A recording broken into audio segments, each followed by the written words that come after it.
is Caroline Strachan with Festive Road, and today we're in conversation with Marcus Eklund from FCM. So Marcus, thanks for joining us. Thank you very much for having me. Welcome. So which managed travel component would you like to talk about today, and what is it specifically that you'd like to highlight? Well, it's a difficult choice actually, but all the travel components which was identified for it, I kind of want to talk about the well-being part, because it's very dear to us and also something we see very much coming up in the discussions with the corporation at the moment. And it's also a second component, if you don't mind, we touch upon. You want it's two? Actually, I know, I'm very demanding like that.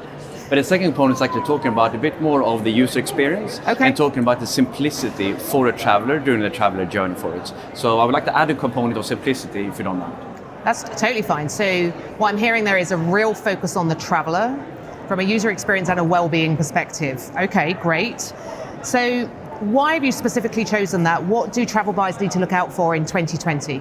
I think for the well-being part of it, and given everything happening in the world today, especially with the latest outbreak as well, it affects us as individuals much more than anything else.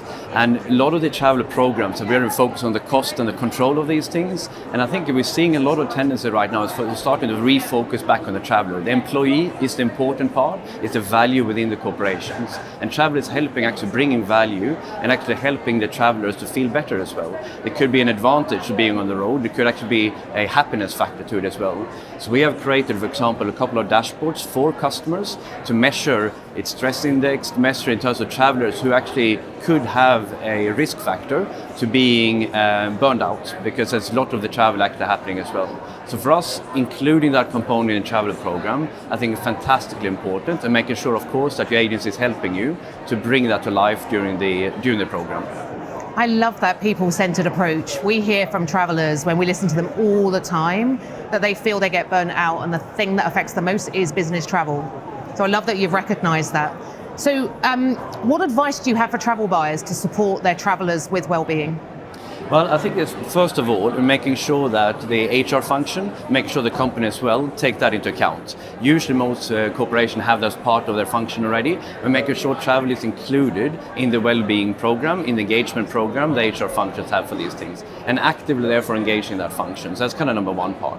And the second one would again engage the suppliers, but also the travel agencies to make sure how can they actually get some data, how can you get visibility of the people, and the third one, how can they actually take active engagement in terms of these things. So as an example would be that if you have a lot of frequent travelers who's been very good with the traveling economy overnight, they're staying in kind of hotels which may not be the highest value for these as well, you're saying there's probably a higher risk if they travel this distance and not sleeping that well for it.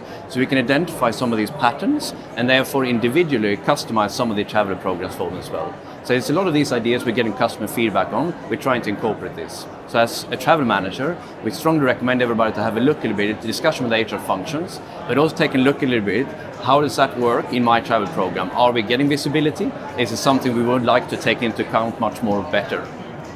It's so important, a good night's sleep. It is. As I just heard you say that, I was thinking, I wonder how many travel managers really think through, how am I making my travelers be able to perform at their best? But we've all been on an overnight flight going straight into meetings, and having a good night's sleep makes a world of difference. It does.